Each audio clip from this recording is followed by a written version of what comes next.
Welcome to the academic conference Safeguarding Press Freedom in the Midst of Journalistic Insecurity, Perspectives from Academia, which is being held in the framework of the commemoration of the World Press Freedom Day led by UNESCO 2024, whose venue this year is Santiago de Chile. On behalf of the host of universities of this event, Universidad de Chile and Pontificia Universidad Católica, we welcome you. We remind those who wish to ask questions to the speakers to write them on paper, and they will give them to me so I can read them for you, okay?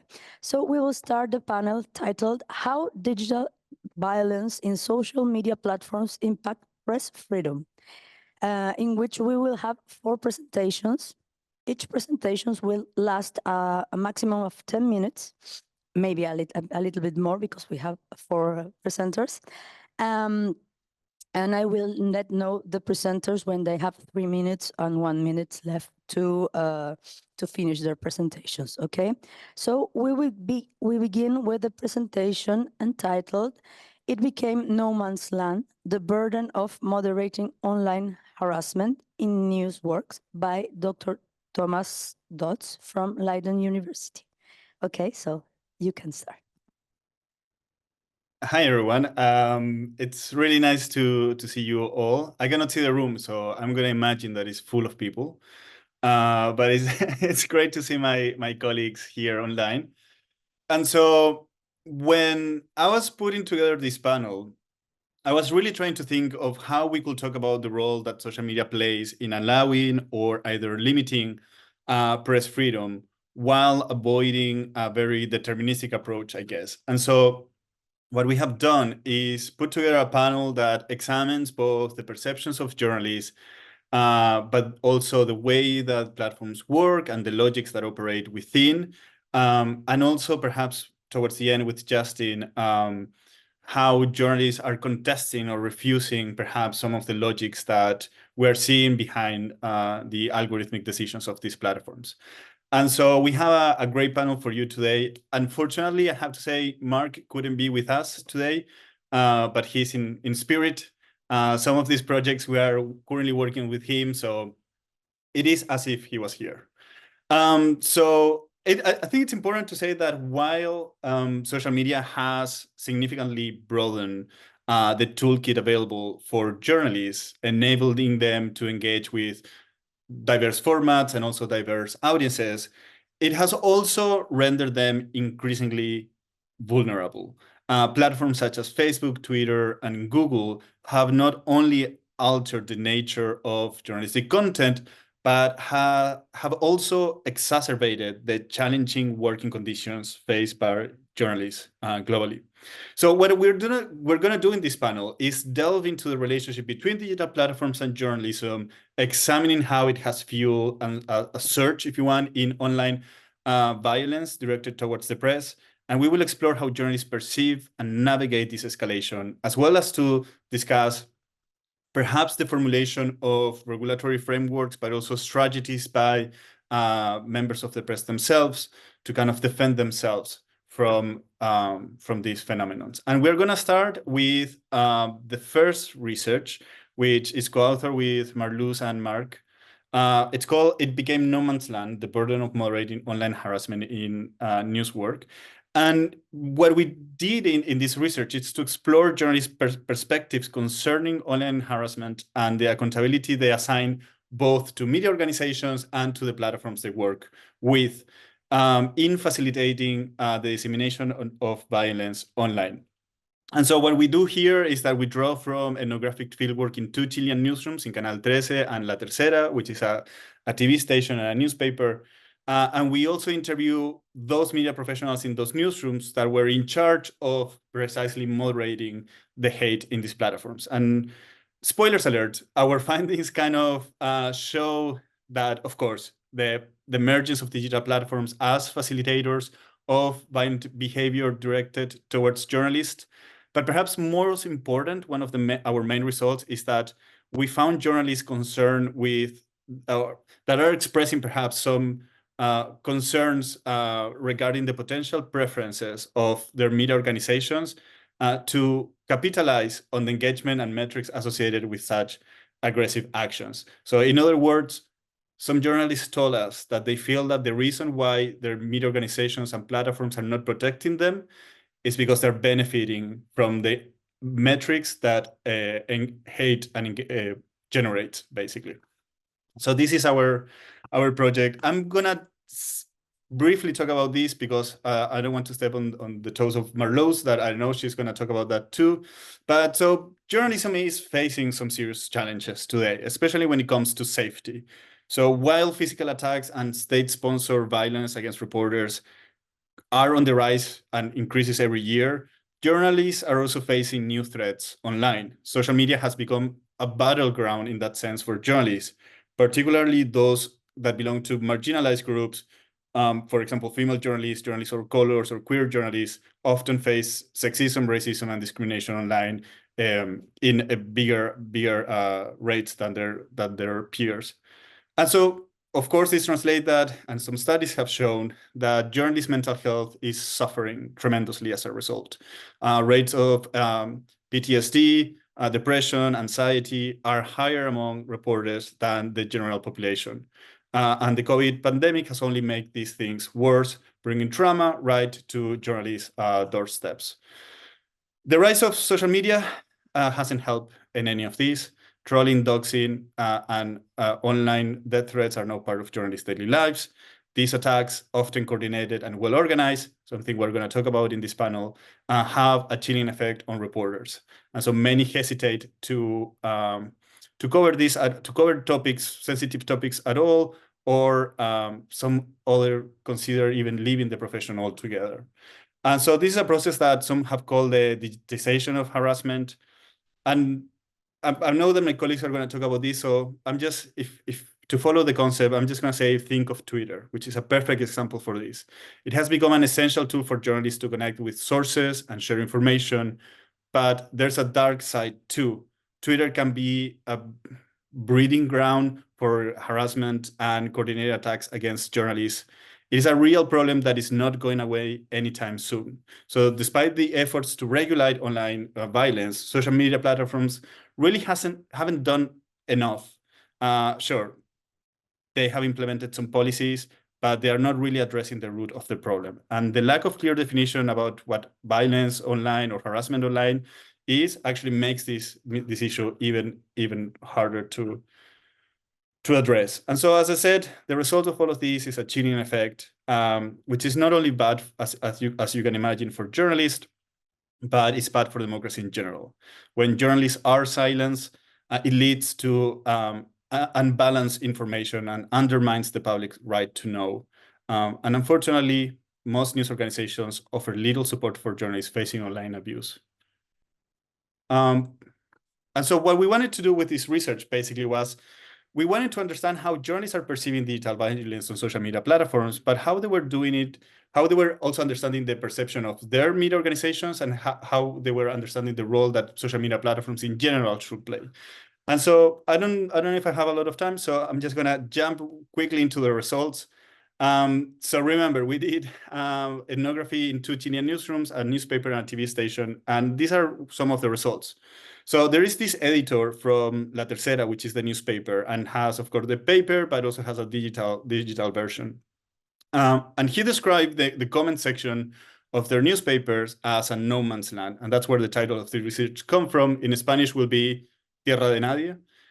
It sounds a bit better, I think, but it's okay. No man's land, because he said, imagine having to shift through thousands and thousands of comments looking for offensive stuff. So with hardly any backup from their newsroom, right? So it's not that they don't care, journalists in this newsroom, that their journalists are constantly bombarded by negative comments. It's that they simply don't have the manpower to actually take any measures to delete all of this content. It can be done algorithmically, but at the moment of these interviews, they just simply couldn't handle the amount of violence. This, of course, as you can imagine, somehow impacts the way that journalists interact with the audiences. And this has changed. some reporters feel like the comment sections are just places for people to unload their anger, to kind of dump all their frustrations of the day, and not for any real discussions. And so when we talk with journalists, they will basically say, well, it's like, why should we bother engaging with readers when it feels like they're just here to vent, not to contribute to the news? There were also some other interesting findings. So the journalists, for example, in this newspaper that is called La Tercera, used to look at, I don't know if you can hear my dog snoring right now, but so journalists in this newspaper used to look across the street to another newspaper called El Mercurio, who has an online version called Emol, which is very famous for allowing this type of comments to flourish, and negative comments and abusive comments. And so they were very worried that editors in their own newsrooms were looking at this example of Emol and thinking, oh, maybe this is something that we should kind of emulate somehow, because again, hates generate a lot of engagement, so it's good for the metrics. And so they were kind of concerned about how things were happening in other news organizations. And so when we also asked, what kind of measures can you take to protect themselves? And both journalists, both in Canal 13 and La Tercera, told us that they have proposed the idea of when an article was too, or it was going to be too clickbaity, or it's going to be too problematic, they could sign with their the article with their initials, or they could perhaps not sign at all. And media organizations did not allow this. And so even when journalists ask for anonymity, newsrooms policies kind of prioritize transparency over their safety, which is a very interesting ethical dilemma that we need to kind of deal with. And so, of course, it's not wonder that journalists felt like let down and betrayed by their news organizations. And so I think I'm about to finish with this. So how journalists feel about the perception of social media platforms in the process of moderation. We talk about to the social media editor from a TV station, and they had some pretty strong feelings about how social media platforms control news distribution. They call it perverse, saying platforms like Facebook or Twitter pretty much own the show. The thing is, newsrooms feel pressure to play by their rules to keep their traffic up.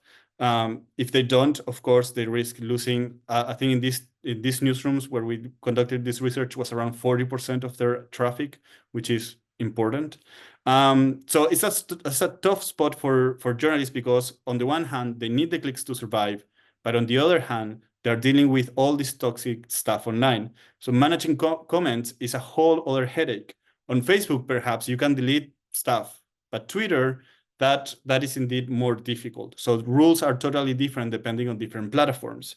Plus, trying to moderate comments without triggering a flood of even more nasty ones is a tough spot, right? Because sometimes what will happen is that news organizations will block a particular user that was particularly poisonous, and that will generate a new wave of more toxicity.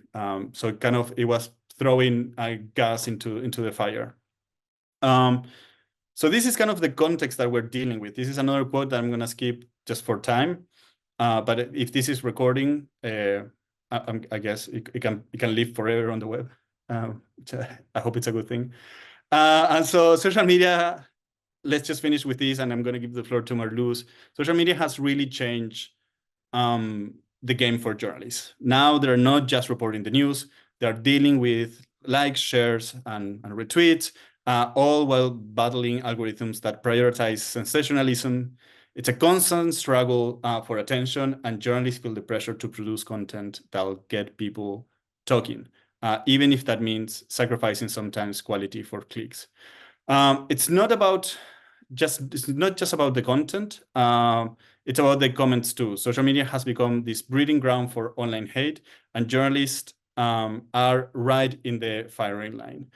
Despite efforts by platforms to curb harassment, it's still a huge problem. Plus, the way these platforms are designed actually encourage outrage and polarization, making things even worse. So journalists are in the middle of all of this, and they expect to engage with their audience on social media, but something that we need to discuss is at what cost. Many feel like their organizations aren't doing enough to protect them, and some even worry that their own employers might be making things worse just to drive traffic to their websites. It's a tough situation all around. We are aware of this, and there's no easy solution. But if we want to preserve somehow the integrity of journalism, and if we want to protect the people who bring us the news, at some point, something's got to change. Media organizations need to step up and prioritize the well-being of their journalists, whether that means better moderation systems for fostering a culture of respect online or advocating for platform reforms. And with that, I think I'm going to give the floor to Marloes. Marloes, should I do the slides or do you want to share? I could give you a sign for a next slide and then we'll keep you sharing. Maybe that's smoothest. Okay. All right. Thanks so much. Then I guess we can go to the next slide. Yay. So yes, thank you all for having me here. My research is called Journalists Attack, or violence by association. So what is central to this research is how social media and their networked infrastructures facilitate violence, and not only facilitate it, but also add a certain complexity, which is perhaps, and I'm quite sure, not really well known yet. So a lot of people might say something like a joke or bully someone, but they don't have the understanding how what can feel like benign, sort of innocent jokes can be connected to way more vile and toxic content. So next slide, Tomás. And the research centers that I'm going to present today centers around a certain case, namely Partygate, which, well, we decided to delve into this case in a kind of like data-driven fashion. So I come from doing very much data-driven research, and what we do is we, for example, in this case, collect replies to journalists using the @tag. Which we have dubbed tagging in the title. And we found an interesting case that circles around Partygate, which was a scandal concerning a couple of illegal parties that were held in Downing Street 10 during COVID restrictions. And when we gathered these replies to journalists, we actually didn't immediately zoom in on this case. We were rather just casting the net very wide. We gathered in total 118,000 tweets directed to several journalists distributed over 3 countries. So this was the initial design of the research. We looked at Dutch journalists, Chilean journalists, and journalists from the UK. And within the UK data set that we compiled using the @tag, we found a couple of hashtags that were leading to this particular scandal. And within those hashtag spaces that were often tied together by hashtags like who attended the party or Partygate or one rule for them, we found a quite significant amount of replies directed to the BBC political journalists Laura Kuenssberg, which Lynn will actually, in the coming of the later on in the panel, will also address. But there was a certain pattern in replies targeted to her in the context of this scandal. And it was about, well, it was actually a repetitive question asking her if she, as a journalist, attended the party. Next slide, Thomas. So this question was actually, it returned, I will come back to it later, it returned 1,500 times, the exact question, Laura, were you at the party, yes or no, in a matter of 8 days total, with like a very specific spike over 2 days. And it it sort of connects to something that Dana Boyd a couple of years ago during a talk calls supercharged critical thinking. So on social media, well, where are we on social media just to throw hate? Some people do, but the basic value of social media for most people is identity formation and collective boundary work. So you're trying to seek groups to whom you belong, right? And in this boundary work and sort of like a seeking for affirmation, social media in certain spaces tend to cultivate a kind of supercharged critical thinking. Do your own research, emerging from this ambivalent paradox that is underlying much of online interactivity. As Dana Boyd mentioned, remaining skeptical of capitalist motives makes for good informed citizenship up to a point. Too much cynicism turns establishment journalism into the enemy of the people. And this was what Dana Boyd here described, really much resonates with what we found, not only in the repetitive drum of this question that kept repeating, but also how the question was embedded in a wider communicative environment of harassment. Next slide, Tomás. Thanks. And this environment, what does it look like? What do platforms do with it? Because of course people do a lot on social media, but the design of these platforms, the way that they connect content together and connect actors together, can be seen as sticky mimetic environments. People replicate each other in order to signal their belonging to a certain, well, very critical public or very suspicious public in the case of this repetitive question aimed at Laura Kuenssberg. And it's also known from earlier research that outrage content spreads more rapidly within like-minded groups.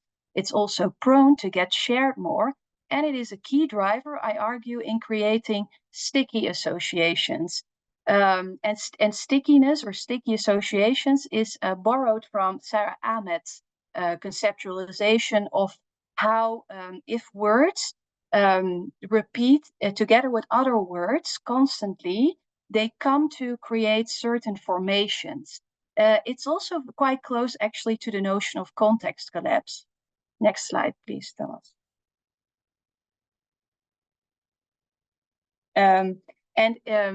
So back to this idea of stickiness. If in the case of this question, Laura is constantly connected to suspicion, were you at this illegal party? Are you part of maybe state propaganda, like you can see in this example?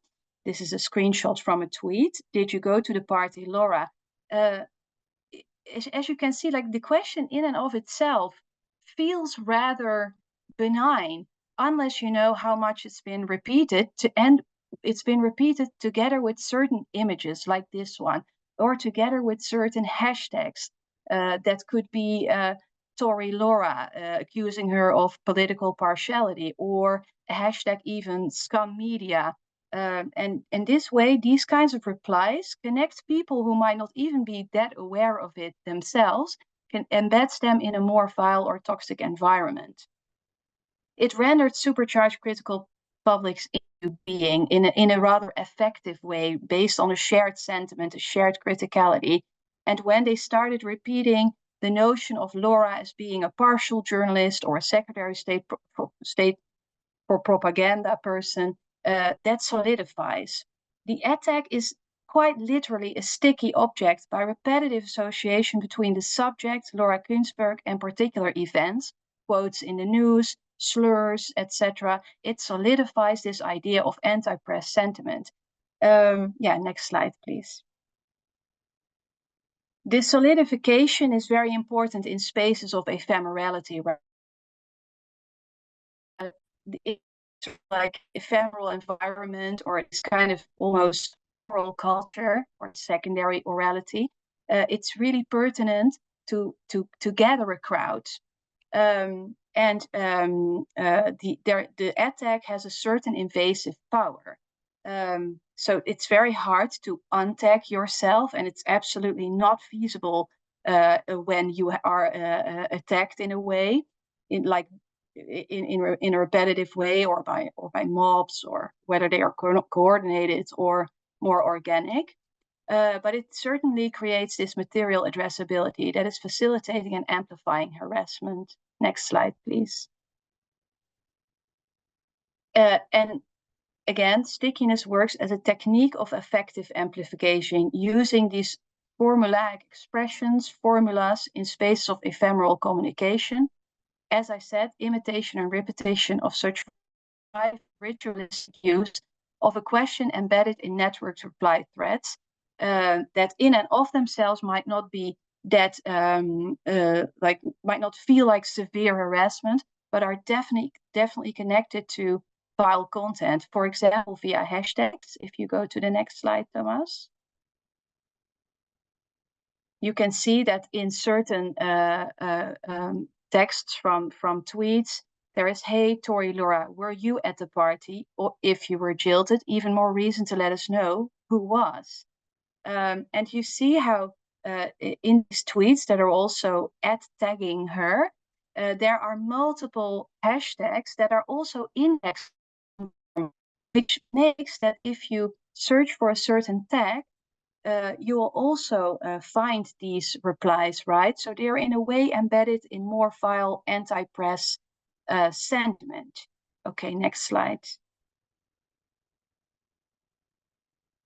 The notion of context collapse comes into view if you see how people jump on certain news tweets. So even if BBC is, for example, tweeting about this scandal, right, or is factually reporting about something, this is enough to, in reply thread of these BBC tweets, pull in through the ad tag the journalist name.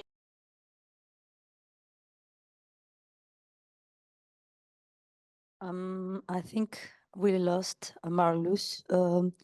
Tomás, maybe you could finish her slide, or no? Yeah, so she was one slide away from finishing. Okay. So oh, I she's think back.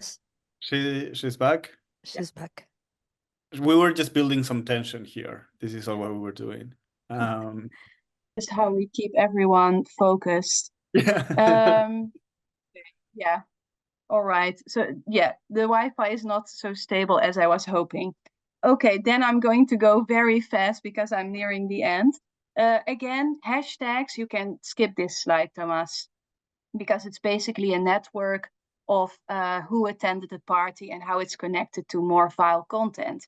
Main point of this research is that while seemingly benign and as a standalone piece of content, this question is not derogatory per se, but the sheer repetition of collectives engaging with this meme amplifies a form of harassment that easily escapes current moderation techniques. So innocent tweets are connected to and embedded within a wider networked ecology of vitriol and misogyny through hashtags that connect content and creators to a wider network of public distrust. And Lynn will actually go more into the anatomy of the workings here. Thank you very much. I hope to stay tuned here. Thank you, Marloes. Thank you. Next slide, Tomás. So yes, my name is Eirliani. Next slide, please. So I'm going to present today an anatomy of what I call indirect swarming. So this is within, I'm sketching out two categories within the taxonomy of network harassment. Next slide, please.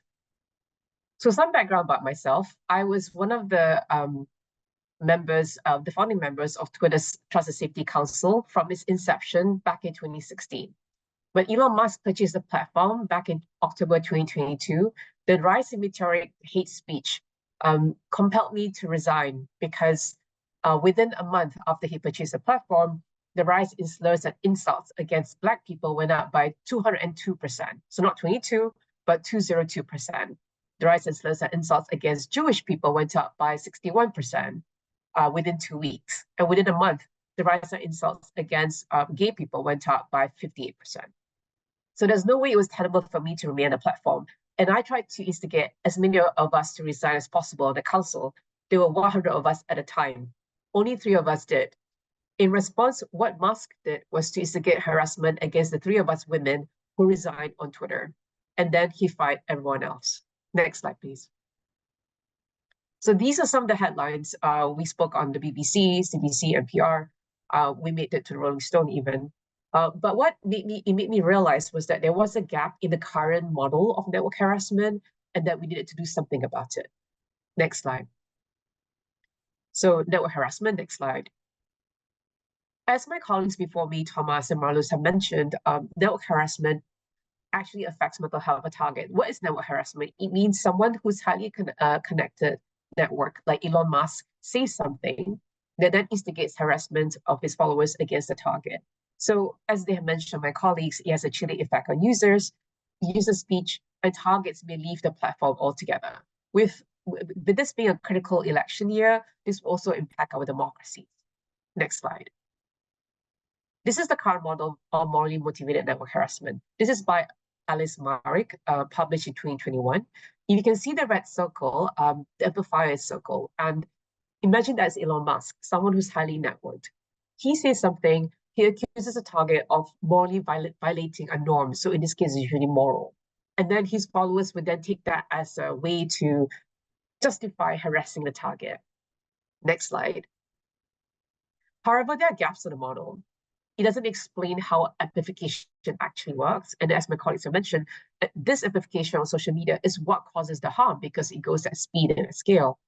There's no details of who an amplifier is. And what about the motivations, right? Because for me, I argue like with the likes of Musk and other people like that, those kind of accounts, it also goes beyond moral stuff. But you look at incentivization on the intention economy.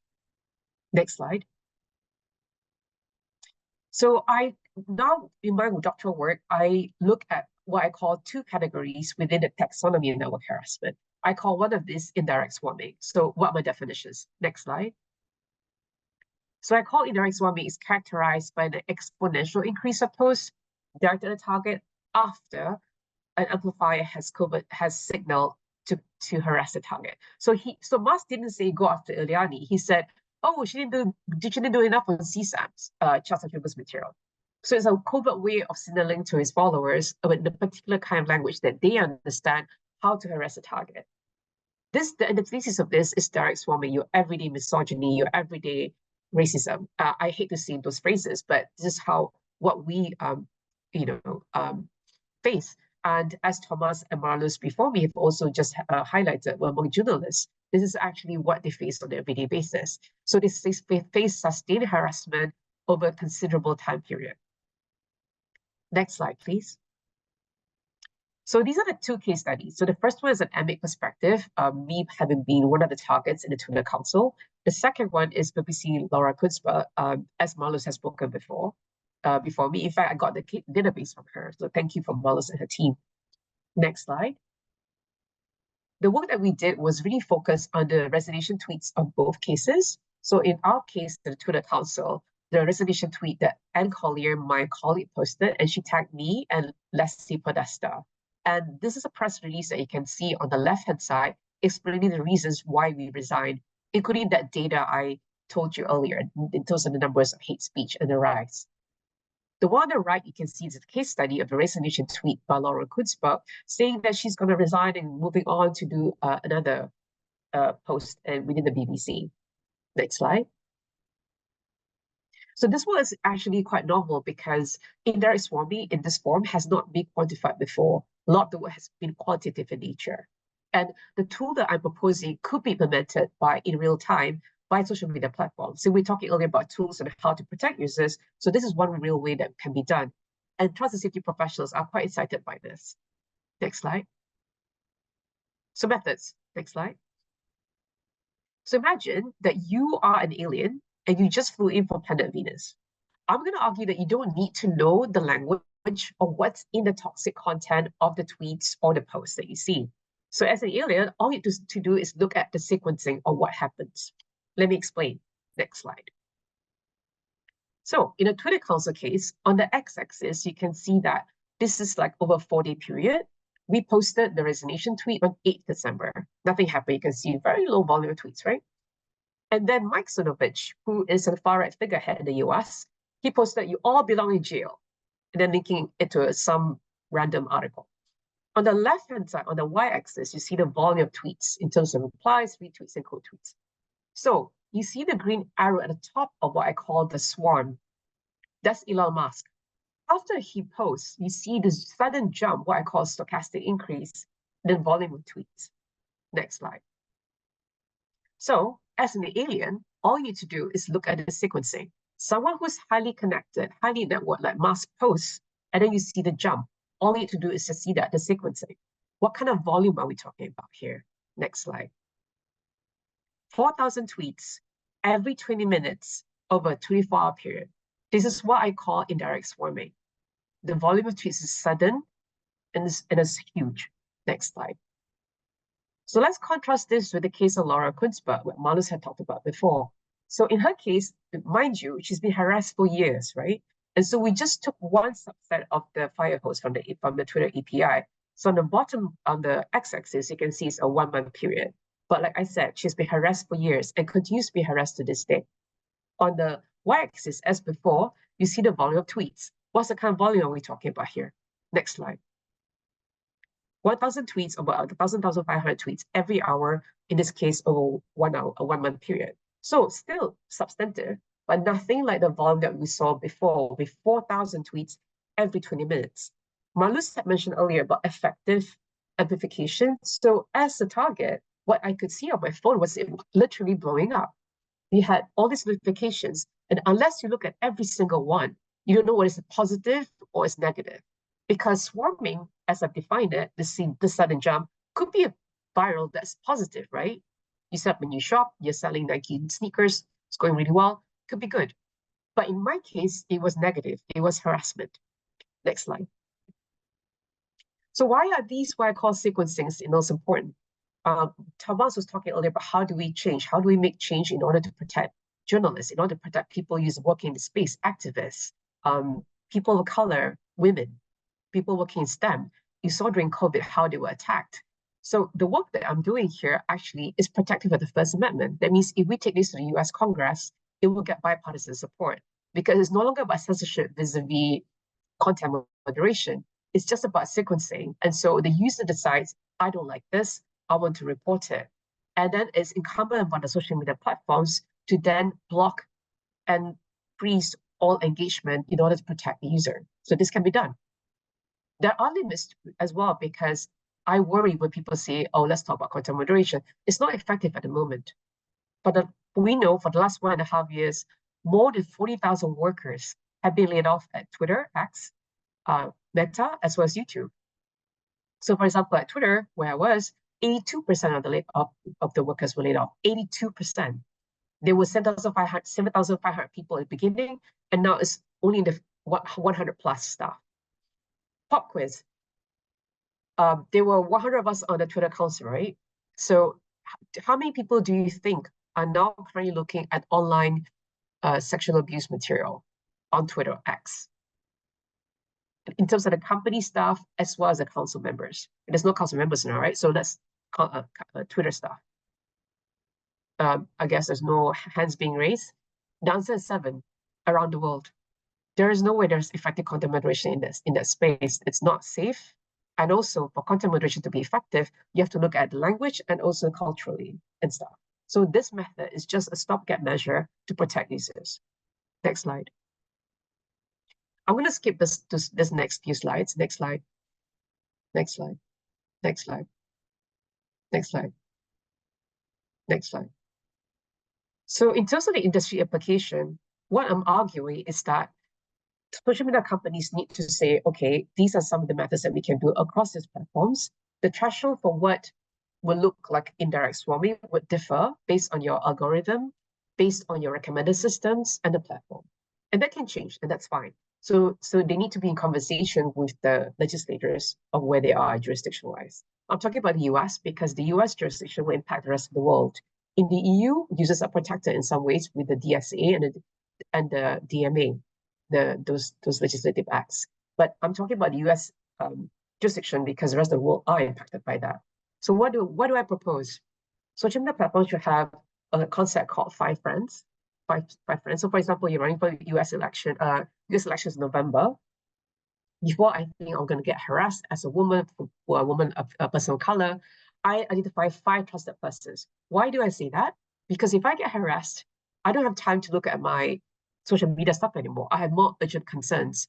I have to get out of my house, change. I'm getting doxing threats. I'm getting death penalty, death threats, and that happened to us, by the way.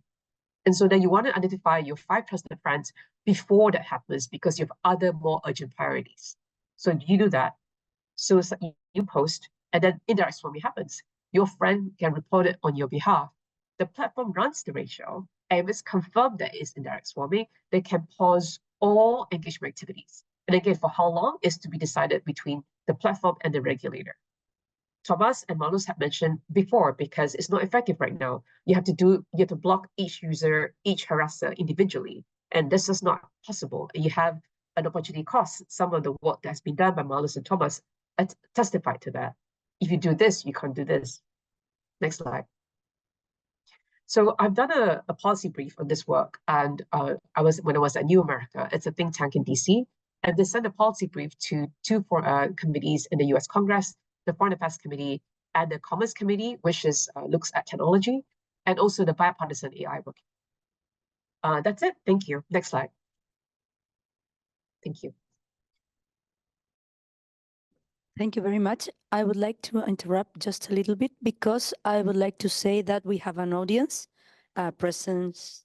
So we have a lot of people, and I would like to remind you, if you want to, you wish to make a question for the final part, you can write it down and give it to me, please. Thank you. So Justin, it's your turn. Thanks. So apparently I didn't get a memo that it's actually about social media, so I should actually just quit the, the whole presentation. I'm just kidding, but I think the gist of my presentation is really about harassments targeted not only at traditional journalists but also diasporic journalists and fact checkers, and that's mainly what I'm doing right now. Next slide, please. And this is a work that I've done with Tomás and my other colleague at City University of London. First of all, we kind of were just interested in the ecology or the media landscape of diaspora journalists in terms of their interactions, collaborations, and engagement with other journalists. So we invited different types of diaspora journalists, including exiled journalists. And we interviewed 12 journalists and editors from really a lot of different types of media organizations, some of them working at public broadcasters, and some of them are independent news workers. So next slide, please. So at first, we're just really interested in seeing how they work. But then we realized that they actually faced a lot of violence and harassments throughout their work as well. And first of all, I think I will focus a little bit on the exile journalists because they're really, really sensitive about their identities. Even for some of our interviewees, they didn't want their organizations published or mentioned in the research paper. This is how dire the situation is. And there are a lot of different kind of attackers or offender in the sense of exile journalist, because as you know, because exile journalists are previously prosecuted, they're previously imprisoned or censored in their home countries. So there are a lot of ongoing potential personal security issues already. But when they're still working outside, they don't necessarily get the chance to be protected by official governments in their host countries, but because the fact that they are not actually established new organizations, news organizations, but also because of this, they don't really collaborate with each other because they are kind of scared of moles in these organizations. They're scared of leaking of messages, leaking of information. But also they switch their focus on political news to community news. So to kind of get away from their political identity to focus on serving their local communities, people who are also persecuted in the past, or people who fled their countries because of oppression. And in that sense, they also don't really engage with their own communities. So for example, there are Hong Kong exile journalists working in the UK. They don't work with the other UK journalists because they are simply really scared of potential security threats that are coming from the state, for example, from Hong Kong or from China as well. But they're also really scared of getting threats from different kind of non-state actors in the UK, but also different kind of cyber troops that you can see in these countries, and of course online. But general diasporic journalists don't really face this kind of violence, but they may at times feel helpless because they don't know the language that well, they don't have a well-established network. But that's not really about the violence that I will really focus on in this talk. Next slide, please. No, before. Yes, exactly. So, and then now we really want to focus on fact checkers. So I worked on the cases in Hong Kong and Taiwan. I will really want to know how the political ecology, interaction with China as well, how it actually impacts their work in fact checking. And you can see a lot of different types of violence. I think my colleagues in the panel as well also mentioned this, right? So there are indirect swarming, or direct swarming, or different types of words or phrases that you can use to to go against these people. But also there are different types of violence. For example, labeling. So it's not really about saying swear words, but saying that, oh, you must be working for the government because you do this and that, right? So it's kind of like attack the independence of fact checkers, but also attacking their personality, attacking their professionalism, attacking their job as a fact checker or a journalist. There are also cyber troops coming from state actors. So the governments really hire people to attack these journalists. Of course, like I mentioned, there are different kind of political violence already rooting from their own political environment. And these violence trigger different kind of responses. I think to some extent, because there are really just not a lot of regulations around it, fact checkers simply ignore them, or they acknowledge the attacks, but they don't really respond to it. But they're also really disappointed in terms of the reactions from the public, right? Because they are trying their best to kind of talk about or even mention something that's wrong, that's spread by the other people in the society, and people are attacking them for working for the government, right? And of course, some of them feel really angry about it. And lastly, there are a lot of violence, a lot of different responses, but there's really not a lot of policy and regulations, especially fact-checking organizations or diasporic or exiled or news media. They have really little resources and existing regulations to protect them from cyber violence, bullying, and doxing. And doxing is especially prevalent in Hong Kong and Taiwan as well. The next one. So yeah, according to our interviews, we came up with a topology of weaponization. So one of them is polarized weaponization, something that I just mentioned. For example, casting doubts over the political independence of fact checkers, or you just keep on, asking the fact checkers, hey, why don't you fact check these stuff, because these are really important. But sometimes something are just not fact checkable. Or on the other hand, governments can also weaponize fact checking in the sense that they monopolize fact checking centers. So they keep on licensing valid or invalid fact checking centers whatsoever. But they can also establish their own fact-checking organization and compete with the other fact-checking organizations. But when you think about the amount of money and amount of funding that the government has in comparison to the small-scale fact-checking organizations, this is actually some kind of dominance over the independent fact-checking organizations as well. So the next slide, I just want to kind of capture the main things that I want to kind of want you to remember. A fact checker in Taiwan mentioned that they always get different kind of labels. No matter what they do, they will still be labeled as pro-government, pro-China, or the other way around, right? So it doesn't matter what they do. And this comes from online, so from Facebook, from Line, or from Twitter. But at the same time, they also come from individual real life physical interactions with their families and friends. And it was echoed by the fact checkers in Hong Kong as well, when one of the interviewee mentioned that there are always some people challenging fact checkers, and there's no way to kind of avoid this.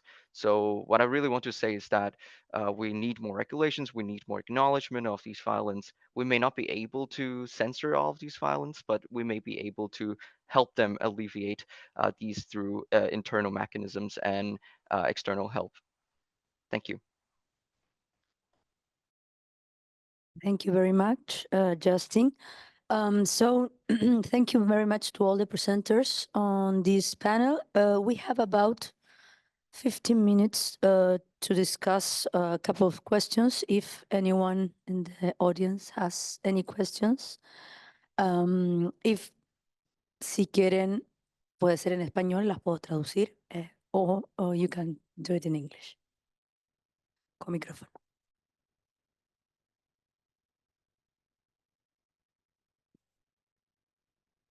Or here. Hey, thank you for your presentations. We are very interested in what you were saying.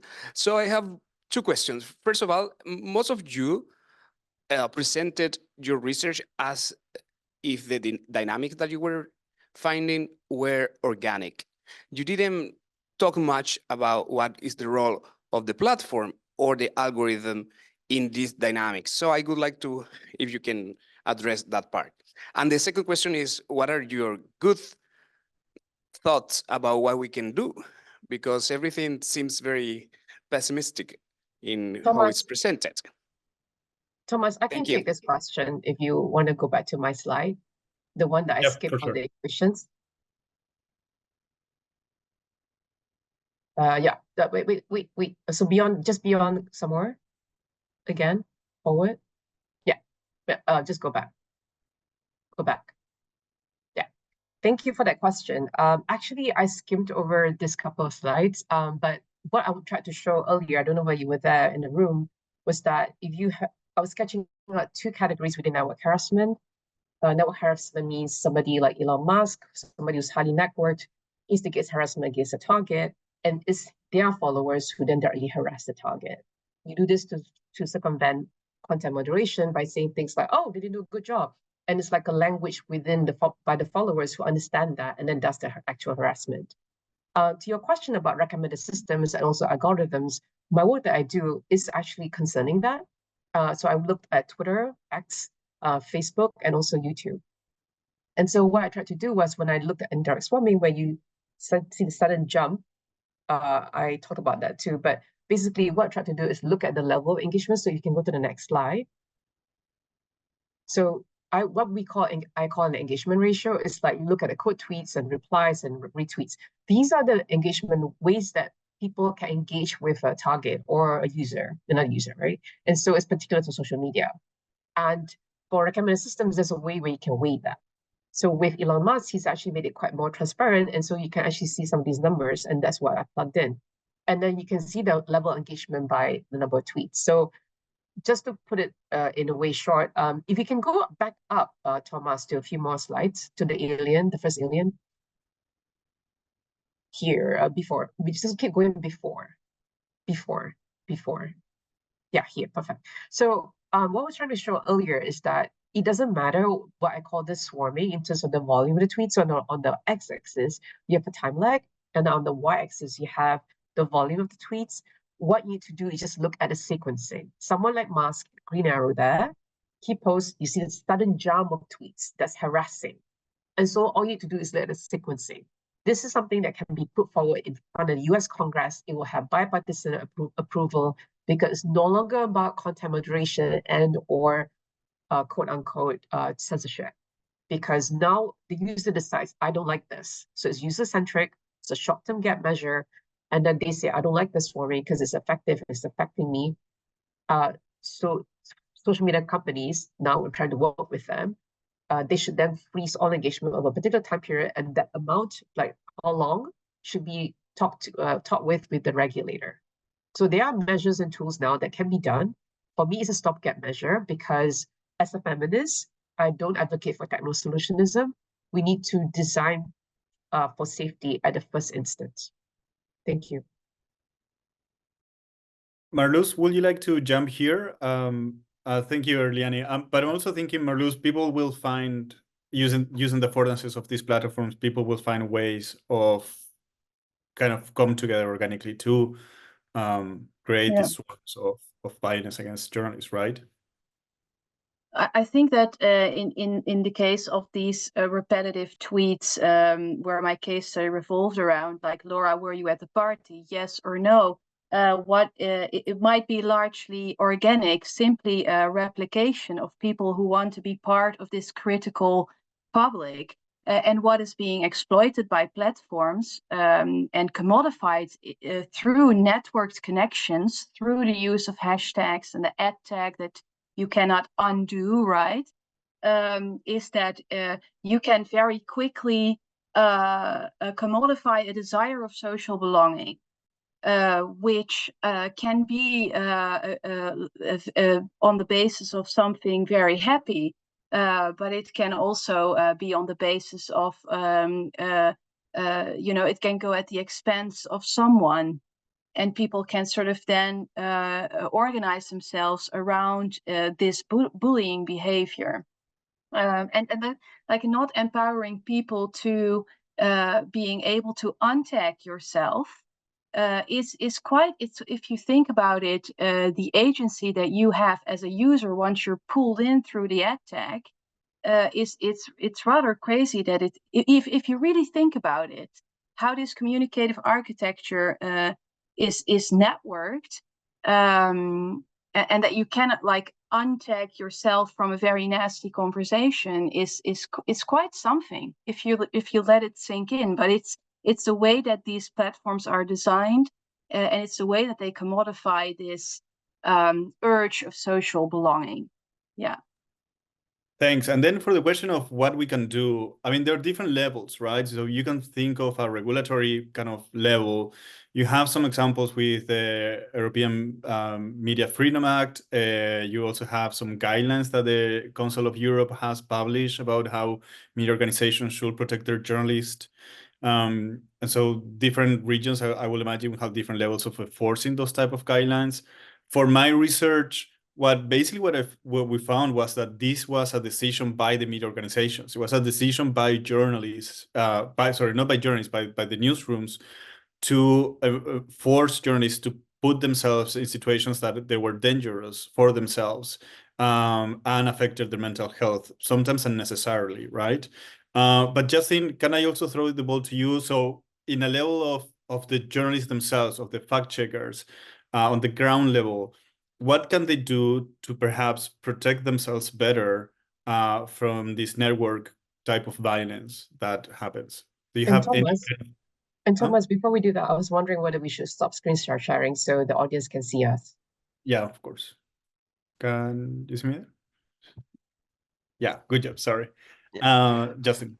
Yeah, I think mental preparedness is kind of a really important thing in their jobs. I'm not saying that, oh, if you're in this job, you should be prepared to be harassed. That's totally not what I'm saying. But I think a lot of fact checkers told me that quite a lot of attacks come from states. So these things can be actually automatically filtered out. If you do have a technical person in your organization, this is really important. And the way that these state actors frame or respond to certain kind of issues are really easy to spot as well. And for example, in one of the Taiwanese fact-checking center, they have actually a chat bot, so people can't literally direct message them, but they can only direct message the chat bot. So if you're not actually asking a question, your your tag will be filtered out and you cannot actually see it. But when you post something on Facebook, for example, you will see these. I think it is important to have an internal filtering or mechanisms where they monitor what's going on, because I also got some interviewees saying that knowing that there are attacks is actually a signal of the fact that they're doing some good work. So I don't think it is necessarily a bad thing for them, because it's actually quite an interesting observation for them to see, hey, if we get a lot of attacks from here, this might be something that people really care about, or this is something that's really going to change the dynamics of different groups of the people. And of course, internal regulators would be also an important work. I mean, not every organization's Twitter, but then I think it's also important to have this kind of some personnel involved in these. Thank you very much. I don't know if is there any other question? No. En español tampoco. Okay, so I think the audience doesn't have any more questions. So it's time for a wrap. We must leave this panel now. We have a lot of other panels afterwards. Thank you all to all the speakers and the people who have joined us online and in presence. And we invite you to review the conference program and attend some of the other interesting panels that follow. And thank you very much for your participation. So bye. I don't know if you can hear. Thank you. Thank you very much, everyone. Thank you so much. Nos vemos. Bye-bye. Bye. See you.